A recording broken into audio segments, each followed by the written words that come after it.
Қайырлы күн достар. Біздер бүгін 5-ші сабағымызды бастаймыз. Енді 5-ші сабағымыз, яғни осыған дейінгі өткен жарық диод және пьезо элемент екеуін біріктірген, яғни сол екеуі біріккен жоба жасаймыз. Яғни ол жобаны тектен тек емес, яғни осы жобаны жасау барысында біздер массив және Форд циклмен танысатын боламыз. Так, ол үшін біріншіден жазып алайық бүгінгі тақырыбымызды. Яғни бүгінгі тақырыбымызда біздер Форд циклы, яғни шартты цикл, және екінші массивпен танысатын боламыз. Яғни бүгінгі жобамызда осы массивті жұмыс жасату үшін Форд циклын жасаймыз, яғни екеуі бірігіп бүгінгі жобамызды жасалатын болады. Және бүгінгі қолданатын компоненттеріміз ол біздерде жарық диод, кедергі және төменгі жақтағы пьезо элементті қолданатын боламыз.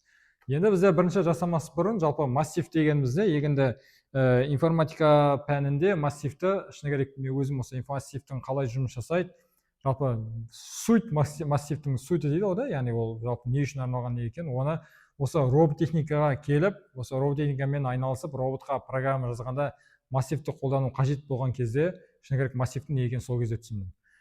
Форд циклында жұмыс жасауын осы роботтың жұмыс жасауына қарап отырып түсіндім да, яғни бұл осыған арналған отыр, яғни мен осы Форд циклын солдан түсіне отырып, яғни қалай түрлендіруге болады, оны алдағы уақытта мысалға жобаларда компоненттерде жұмыс жасау үшін Форд циклының негізгі мағынасын содан түсіндім десем болады. Сондықтан да енді өзім түсінген бағытым бойынша бүгінгі сабақта сіздерге соны жеткізуге тырысайын.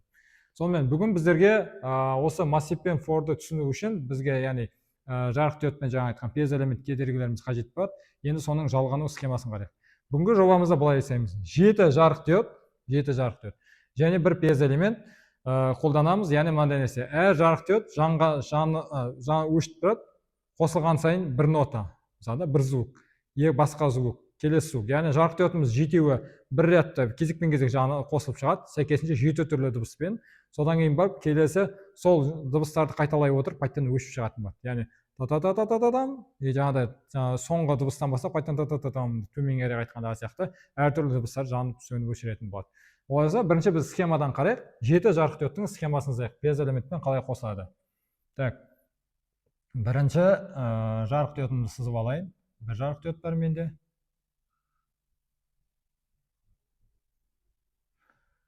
Екінші жарық диод бар.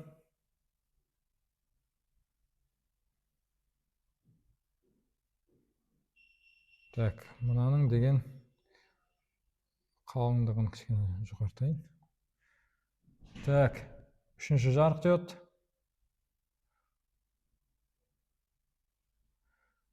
Төртінші. Так, сыйдыру керек шама келсімді. Бесінші жарық диод.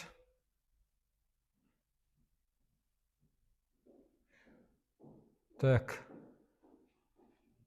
Алтыншы жарық диод. Және жетінші жарық диодымда, жетінші мына жерге былайынан сала қойайын. Жоғарыдан төмен қаратып. Сонымен менде 7 жарық диод бар. 7 жарық диодым бар. Енді 7 жарық диодым менде жұмыс жасау үшін мен олардың қасына дейтін кедергіні қосамды. Яғни кедергімді мен анод жаққа қосам. Сонымен бір кедергі. Так, мына жерде жарық диодты қазір өзгертем. Екінші кедергі. Үшінші кедергі. Төртінші кедергі. Осылай сызып жаттап үйрену керек. 5, 6. Сосын, так. Кедергімді мен мына жарық диодымды былай ауыстыра қойын. Өзіме ыңғайлы болу үшін. Так. Керісінше жоғары жағын анод жасайын да, төменгі жағын катод жасай қойын.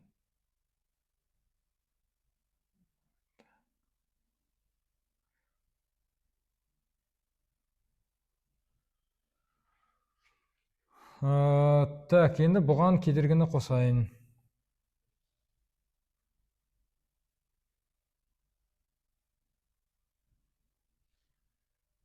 R1, R2, R3, R4, R5, R6, R7.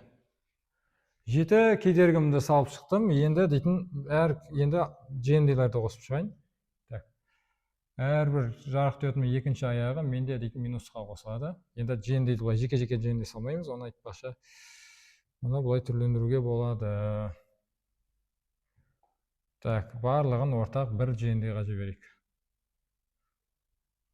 Ортақ минусқа қосамыз.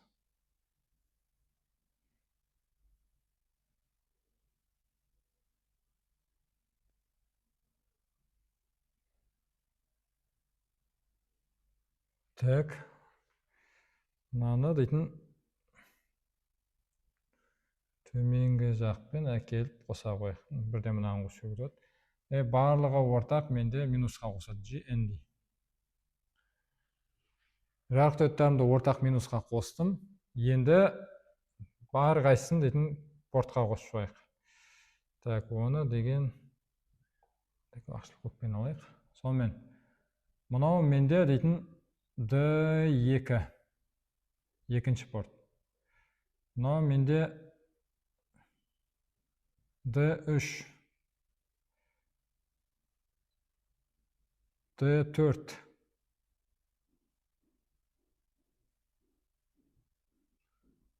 D5,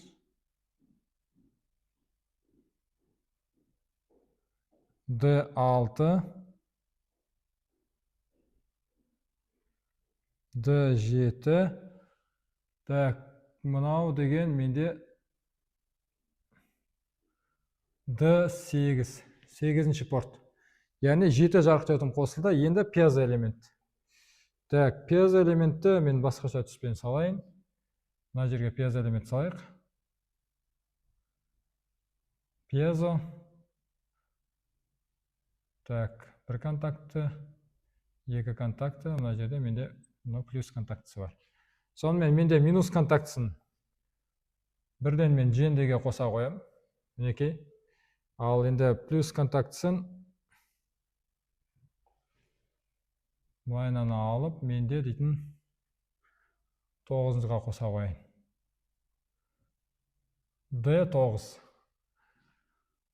Мына сурет бұл дейтін бүгінгі жобамыздағы жарық диодтардың 7 жарық диодтың қосылуы 2-ші, 3-ші, 4-ші, 5-ші, 6-ші, 7-ші, 8-ші порт және 9-ші портта пьезо элементтің ортақ жендемен қосылудағы схемасы.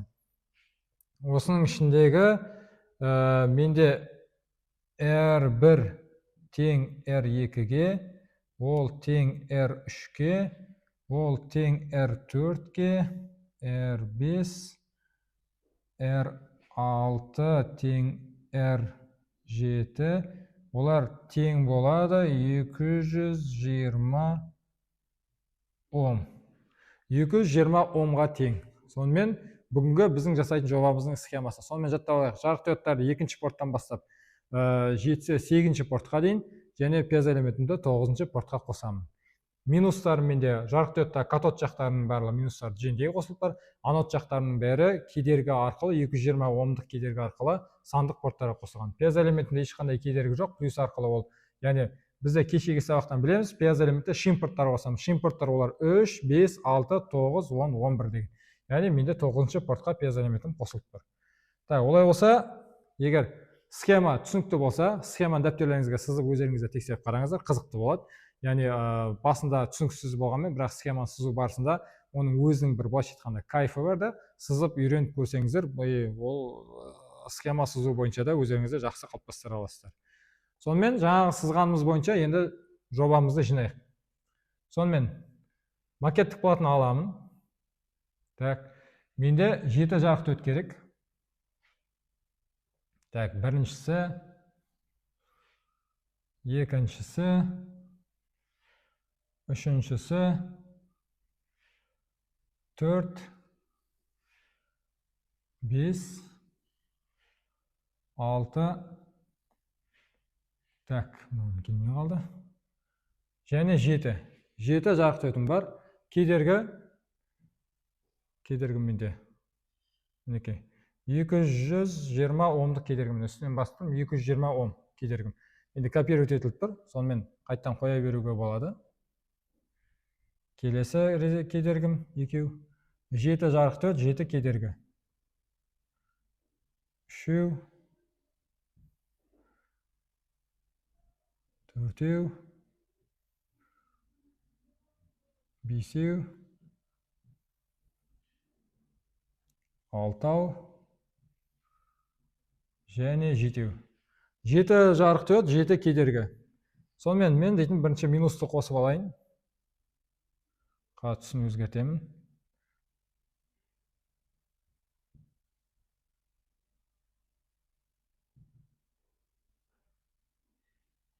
Сонымен менде жарық диодымның макетный платаға минусты қостым. Мінекей JND-ден шыққан қара провод, мына қатардың барлығы JND. Олай болса, жарық диодтарымда минусын қосып шығайын.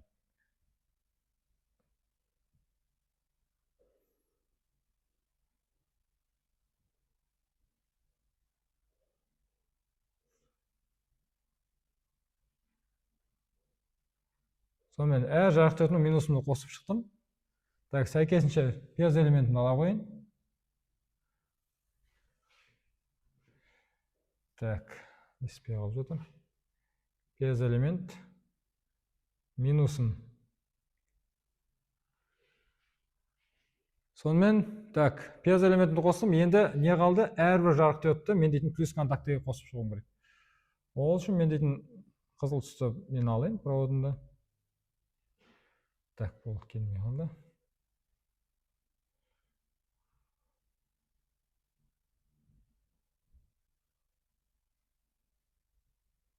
Так, міне, бірінші жарық диодым 220 ом кедергіден кейін барып екінші портқа қосылған. Келесі жарық диод үшінші портқа. Келесі жарық диод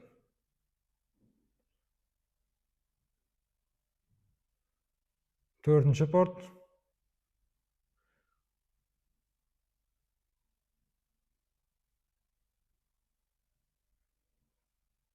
Бесінші.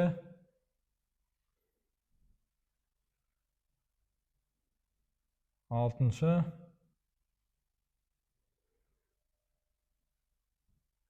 Жетінші.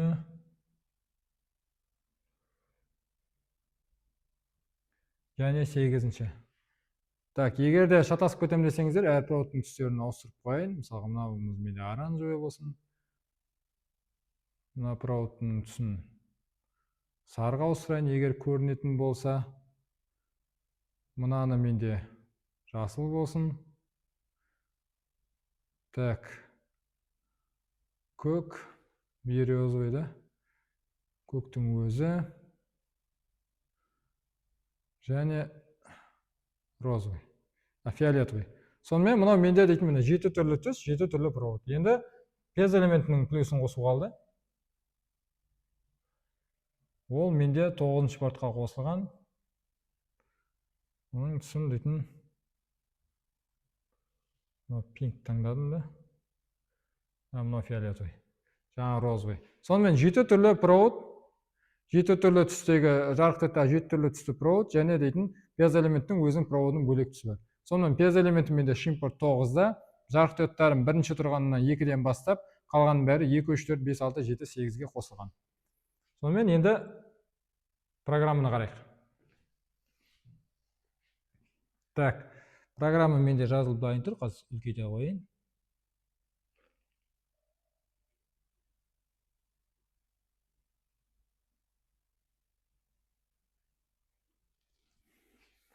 Енді программаны қарастырайық. Бізге программаны қарау үшін мынаны қарастыру керек. Массив дегеніміз не? Яғни біздер бүгінгі программада екі түрлі массивті хабарлаймын. Біреуі int lets, яғни бүтін сандар жиынында жұмыс жасайтын lets деген массивім. Екінші notes, яғни ноталар массиві. Жалпы массивті былай түсіндіруге болады. Мысалға, оқушы сабаққа баратын болса, оқушы сабағының ішіне кітап, дәптер, тағы не бар, мысалға қаламсап, қарандаш, сызғыш салып алып жүреді. Оның бәрін бір сөмкеге саламыз. Егер де біздер дейтін сол оқушының сабаққа алып баратын құралдарын массивке бөлетін болсақ, онда ол оқушы мысалға дәптер үшін бөлек сумка, кітап үшін бөлек, қарандаш ручкалар үшін бөлек, мысалы қарандаштар үшін ручкалар үшін бөлек сумка ұстау керек болады. Себебі массив деген ол бірдей элементтер жиыны. Яғни массив жиынының ішінде сан мен әріптер немесе сан мен логикалық амалдар бірдей бола алмайды. Бүгінгі бізде массивімізде дейтін, яғни массивіміздің өзінің, яғни массив екен тағы білдіретін нәрсе, ол тік жақшаның ашылып жабылуы. Бұл массивтің ішіндегі индексін шақыратын элемент. Біздің қазіргі сәтте біз ол массивтің индексін көрсетпей, жай ғана осылай бос күйінде осылай ашып жауып кетуге тік жақшаны. Енді содан бар оның массивтің өзінің ішкі денесі бар. Яғни массивтің ішіндегі элементтер. Ол мына сандарымыз. 2, 3, 4, 5, 6, 7, 8 деген. Ол сандарды дейтін біз тектен текке алған жоқпыз. Яғни бұл дейтін біздің жарық диодтарымыз қосылған порттар. 2-ші, 3-ші, 4-ші, 5-ші, 6-ші, 7-ші, 8-ші порттар. Екінші нотасы дегенде ол мен дейтін әртүрлі герцтер жазып қойдым. Көп, яғни доның герцін, до, ренің герцін іздеп қараған жоқпын. Бірден жай ғана 110, 220, 330, 440, 550, 660, 770 деген, яғни 7 түрлі герцтер звук жазып қойдым. Енді сонымен бірге менде пьез элементім бар. Баздар 9-ші портта қосылған. Енді void setupқа өтейік. Void setup функциясы. Фигуралы жақша ашылды, фигуралы жақша жабылды. Ол міндетті түрде тексеріп қараймыз. Сонымен for деген циклды енді өзім массивтің қалай жұмыс жасайды, forдың қалай жұмыс жасайды, жұмыстану барысында метод тикане дейді, сол арқылы отырып қарап өзім түсінгенімді. Енді қазір балаларға қалай түсіндіріп айтып жүрмін, яғни балалар түсіну үшін сол бойынша айтайын.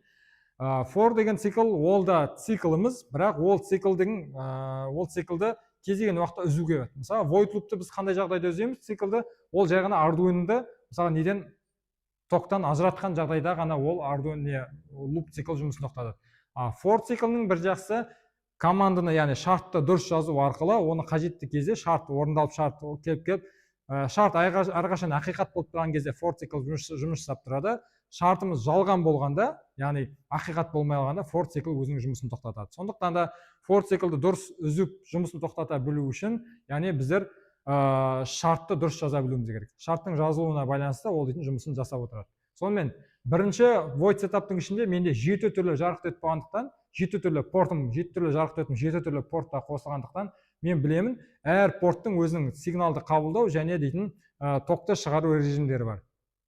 Мен соның именно екеуінің біреуін дұрыстап көрсетуім керек. Егер оны көрсетпейтін болсам, ол онда менде ана жарық диодтарым ондағы дұрыс токты бермейді. Себебі ол екі режимнің қайсында жұмыс істеу керектігін білмегендіктен екеуін қатар күтіп отырады. Сондықтан мен бір режимді өшіру үшін мен қазіргі void setup'тың ішіне for цикл мен массивті қолданатын боламын. Олай болса қарайық. Цикл for, жақшаның ішіне мен for'дың шарттарын жазамын. Енді мынандай нәрсе, массивте санақ 0-ден басталады. Біздің күнделікті өмірімізде санағымыз 1-ден басталатын болса, топқа ретке санал деген 1, 2, 3, 4, 5, 6 жаңағыдай солай кете беретін болса, массивте санал десе, массив адам болса, былай етеді. 0, 1, 2, 3, 4 деген сияқты. Сонымен менде массивтің ішінде элементтердің санағы ретін қарайық. Мынау менде 0-ші, 1-ші, 2-ші, 3-ші, 4-ші, 5-ші, 6-ші. Сәйкесінше мыналар да солай. 1, 2, 3, 4, 5, так, 0, 0, 1, 2, 3, 4, 5 және 6. Яғни бұл массивтің индексі деп атады. Осыны ұмытпаймыз. Қазір біз программада for'да осы индекспен жұмыстанатын боламыз. Сонымен массивте сонымен алғашқы элементтің индексі 0, соңғы элементтің индексі 6.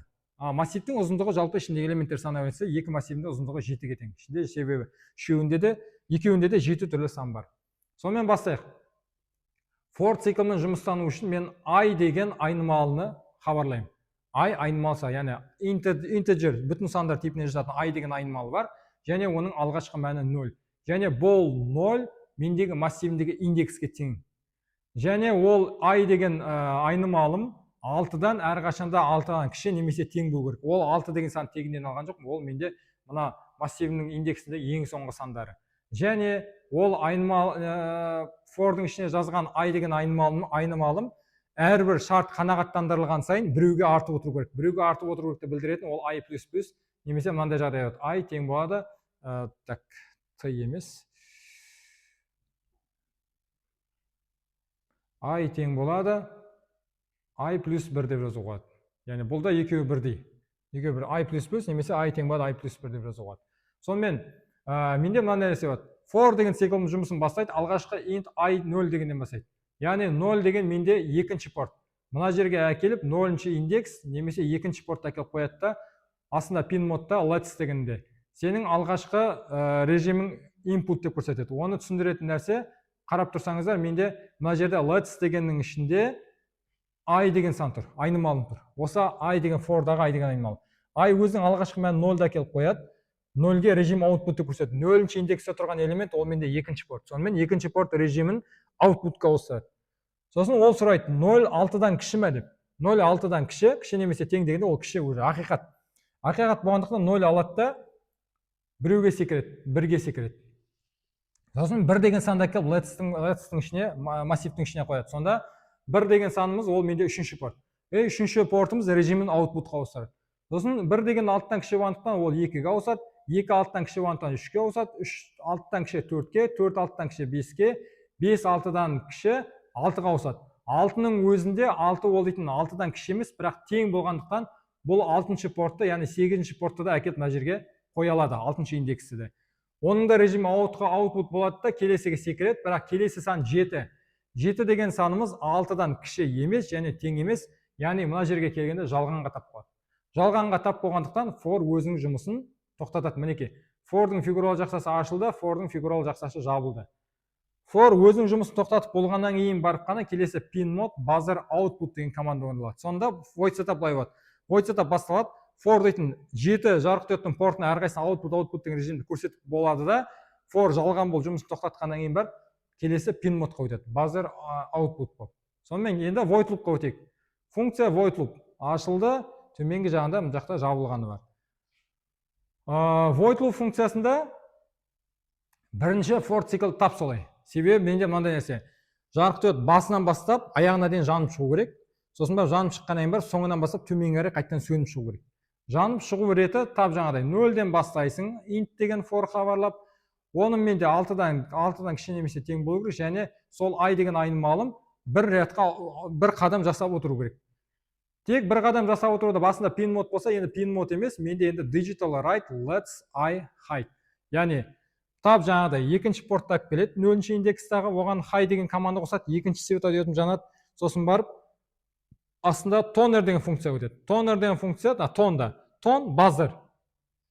Tone buzzer, енді бұрын дейтін өткен кешегі сабағымызда дыбыс шығару үшін біздер оған 715, 220 деген сан сияқтылар өзіміз жазған болсақ, енді оны жазбаймыз. Енді оның орнына мына массив шақырамыз, notice деген массив шақырамыз. Notice деген массивте 0-ші индексте тұрған саным менде 110. Яғни ол 0-ші индексті let's деген массивтегі 0-ші индекс екінші портта мына digital write-қа қойып кетеді, және notice дегенде 0-ші индекстегі 110-ды тонға қойып кетеді. Сонда былайша айтқанда бір I деген айнымалы екі массивтен екі түрлі санды әкеліп екеуіне сәйкес үйлестіріп қоя алады. Үйлестіріп қойғанда бізге қарағанда екінші светодиодымыз жанады, жоғарыда 110 Гц-дағы звук шығады. Сосын 0,5 секунд шығып тұрады, ұстап тұрады, 0,5 секундтан кейін I деген, яғни 0-ден қайтадан 1-ге секіреді. Олай болса, бірінші порт, мына жерге үшінші портымыз келеді, яғни үшінші портының режимі high-ға ауысады, және 220 деген звук келеді. Қасында тұрған екінші жарық диод жанады, басқа дыбыс. Сөйтіп, кезекпен кезек, тап жаңағыдай сөйтіп жетеуі жанып шығады да, жетінші санға келгенде жалған болғанда мына форум жұмысын тоқтатады. Жұмысын тоқтатады, тоқтатқаннан барып дейтін былайша айтқанда демалыс болады да. 1 секундқа дыбыс шығармай тұрады, бірақ 7 светодиодым жанып тұрады, 1 секундқа дыбыс шығармайды. 1 секундтан кейін жаңа форум қайттан бастайды, бірақ осы жолы қарасаңыздар, int тең болады I6. Яғни 6-шы, яғни массивтің артынан бастайды. Енді керісінше 6-дан бастайды. 6-дан бастайды. I-дың мәні әрқашанда ол 6. Енді біз артқа кемітеміз, қараңыз. I минус ол I тең болады, мысалға I минус 1 дегенмен бірдей. I минус I-дың алғашқы мәні 6-ға тең. Яғни минус емесіңіз 6, біреуге кемейді 5, 4, 3, 2, 1 деп солай кетіп қалады. Яғни енді I минус олай болса, бізде бұлай жасаймыз. 6-дан бастайды. 6-шы, мына бізде 8-ші порт. 6-шы портта тұрған, 6-шы индексте тұрған 8-ші портта өшіреді. Яғни жарық диодтың былай жанып тұр, соңында 8 жанып тұр ма? Бірінші 8 өшеді, сосын 7 өшеді, сосын 6, 5, 4, 3, 2 солай өшіру керек. 6-шы индексте тұрған портты өшіреді ұлау, және дейтін базар тон нотес және 6-шы индексте тұрған дыбыс шығарады. Бана ең соңынан орындаған 770 герцтағы звугым бірінші орындайды. Тың тың тың тың тың тың тың, соңында мысалы соңына жайға дейін келдік па, мысалы сөйтіп өзі ауысып келеді. Тап ол да солай. 0,5 секунд сайын қайталан бірінші өшеді, 0,5 секундтан екінші өшеді звукпен, 0,5 секундтан келесі өшеді звукпен. Сөйтіп бол дейтін менде 0-ге дейін кемейді. Мынау былай қарай кемей береді. Былай кемейді де 0-ден кіші -1-ге өтеді. Бірақ менде -1-ім 0-ден үлкен емес, әрі тең емес болғандықтан мына жерде жалған дегенге тап болады да, мына for өзінің жұмысын тоқтатады. For жұмысын тоқтатады. Қайттан 1 секундқа безі элементіміз дыбысын өшіріп, 1 секунд бойына тұрады. 1 секундтан кейін void loop'тағы программын қайттан басынан басталады. Сөйтіп екеуі кезекпен кезек бір-бірін толықтырып отырады. Яғни мына орындалып келеді, соңғысы орындалады, сосын қайттан void loop қойды. Сөйтіп void loop циклім. Сонда менде былай болады. 7 жарықтайтын кезекпен кезек жанады. Сосын барып кезекпен кезек өшеді. Дыбыстар әртүрлі жанады, өшеді, жанады, өшеді. Олай болса, қазір тексеріп қарайық. Так, мынаны кішірейтейін.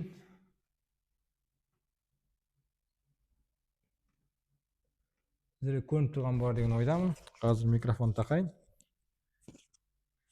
Так, сонымен қосам.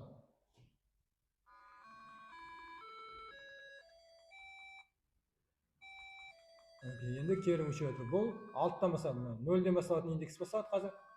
0, 1, 2, 3, 4, 5, 6 индексім. Енді 6, 5, 4, 3, 2, 1. 1, 0. Яғни осылай кезекпен кезек жанып өшіп тұрады. Сонымен бүгінгі сабағымызда біздер дейтін массив ұғымы, яғни массив элементтерін қалай хабарлаймыз, массив индексі дегеніміз не, массив ұзындығы дегеніміз не, сонымен бірге for циклі. For циклінде шартты жазу. For циклін қолдана отырып, біздер егерде for цикл болмаса, біз дейтін мына программамызда әр қайсына дейтін pin mode деп жазып, яғни 7 рет pin mode жазып, сосын барып void loop'тың ішіне дейтін 7 рет кезекмен кезек қосатын, әр қайсына delay қойып, 7 рет өшіргенде мына программамыз бізде былайынан жазылып шығатын еді. Біздер for мен массивтің арқасында ол программамызды біздер кішірейттік, яғни ұзыннан жазылатын программаны. Олай болса, бүгінгі сабақта сіздерге осы программалау бағыты бойынша массив пен for'дан өзінің пайдамды тиді деп ойлаймын, құнды ақпарат ала алдыңыздар деп. Яғни алдағы жобада осыларды қолдануға. Яғни бұл арқылы пез элементінде бірнеше рет звуктарды ауыстыруға, өшіруіне қолдануға, for'да жұмыс жасауға болады. Олай болса, достар, бүгінгі сабағымыз аяқталды. Келесі сабақта кездескенше.